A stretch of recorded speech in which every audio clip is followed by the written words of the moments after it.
গতকাল 11ই ডিসেম্বর রোজ বৃহস্পতিবার বাংলাদেশ সেনাপ্রধান একটি বক্তব্য দিয়েছিলেন যে শতাব্দীর কঠিন চ্যালেঞ্জ মোকাবেলার জন্য আমাদেরকে প্রস্তুত থাকতে হবে।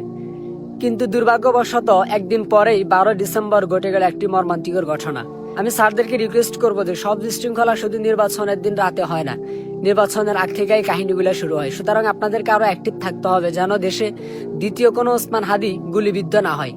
ওসমান হাদি তার একটা বক্তব্য বলেছিল যে আমি যদি সংসদে যাই তাহলে 299 জন এমপির গুম হারাম করে দিব। তার বক্তব্যের মিনিং স্পষ্ট, অর্থাৎ দেশে কোনো এমপি দায়িত্ব অবহেলা অথবা দুর্নীতির সাথে জড়িত থাকতে পারবে না। মনে হয় তার কথাটা বিশেষভাবে কাউকে আঘাত করেছে, আদারওয়াইজ তার সাথে তো এমন হওয়ার কথা ছিল না।